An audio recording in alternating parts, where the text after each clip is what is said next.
This is a poem I wrote. It's called To Mara. Mara is too bitter, right? From Ruth, her mother-in-law. The world endeavors to modify our character, individuality, and willpower. Free will is our inheritance for those who believe in the Son of God being our Messiah. For some of us, myself included, we fail to acknowledge the noble woman in the mirror when she manifests a vulnerable reality. If we have never known her, we simply convince ourselves that the justification behind the excuse of us losing our innocence is why she can no longer resurface. Some are indeed fellow believers in the crucifixion and resurrection that altered humanity's future forever. We question his ability to foolproof this faith race, but the truth is that some sort of power tries to alter the original vision of God's children. Yes, I initially believed that this power was the Satan and that he did all he could do to change us for his benefit. But now I recognize that this is something beyond what my eyes can see or my mind can comprehend. It isn't for me to declare or to teach who attacks or why they even do it. Intentions are only ever clearly known by God, who searches all hearts and sees all things.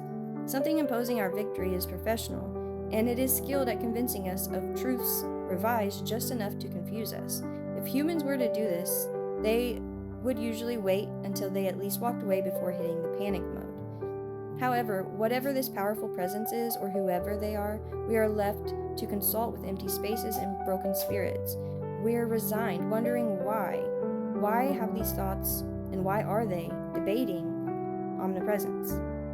We begin scanning our environments and the influences surrounding us for confirmations of these seeds bouncing around, floating through the air, looking for soil to bury their roots into.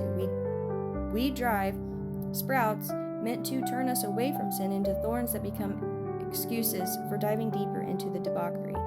The entire time, in the back of our minds, we anticipate escaping the products of our casualties once we address the energy that patrols the authentic adulterant. Do you understand what this is yet? I'm uttering sin, insurgency, and disconnection from the Father through worship of the prototypes and by disregarding the much-needed intimacy with Christ. We initiate interrogation upon ourselves, firstly by challenging what God enunciates. You see, God instructs truth because he is truth. To be aligned with his will, we must be artless with our approach to correction and criticism of ourselves, and better yet, of God. Confession lives not so that he can humiliate us, nor is it because he doesn't comprehend or needs sheer humans to narrate what he has already cocooned. God exceeds duration, you see. He is not bridled by global or natural statutes, only by his word, promises, covenants, and decrees. This is an outstanding dispatch for hope, despite how overwhelmingly grim it may appear to be, while we are still blindly and ignorantly in love with the sin buried deep within. Truth is, he sees it all. He sees our tears, he sees our laughter, he sees our breakdowns and our betrayals. He has seen the clouds as the bowl left your lips, and he watched as you denied him so that you wouldn't have to negotiate with America's terrorists to cause the setup called persecution, or better yet, colonial seclusion. He witnessed it all when it was and as it was transpiring, still yet he prefers you. He frequently shifts his arrows to douse us in his compassion for us. This doesn't by any means translate to unpunished or excessive privilege for wickedness to continue, unrepentant and without guilt or expectancy of change. He must encounter unpretentious and unassuming exposure in your heart at some point in your existence. That's humility. Why? I believe it's because he cares about us and for us. Seems like an indirect answer, possibly from someone wishing to be found correct, or from someone fearful of being found out as a fraud. Both are true. I say it like that because this is a personal belief that I have not yet had enough time, prayer, revelation, scripture, or education on to fully declare this as truth. So let's just label this paragraph my theory theology.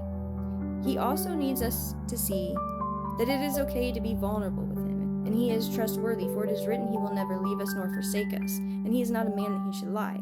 Knowing and meditating on these helps us move past our guilty consciences, which accuse brethren. The state of consciousness was carried into vision by a station of fraudulent oracles loaded with prideful religion. Therefore, we ought to obtain this shared obligation of welcoming our past as well as others as blotted out from his and our narratives. from our lips. Otherwise, it's marking all of us daily with offense and fortified identity. Hypocrites. Flooding ourselves in condemnation excessively unlocks doors to the adversary that forces our ears to become further from God and the voice that we're supposed to be following. This creates the illusion that he doesn't hear, care, or answer us. As we face trials and tribulations, we begin to take these circumstances and tests as confirmations of our lies being truth. That welcomes deception into the heart, that which is deeply rooted and often hashtagged as church hurt. This is because we have tuned our clarity reader to recognize an entirely different formula for computing and resolving, calling it a necessary frequency. It isn't that he doesn't listen to you. It is simply that you no longer seek nor desire to hear Yahweh knocking at your heart anymore.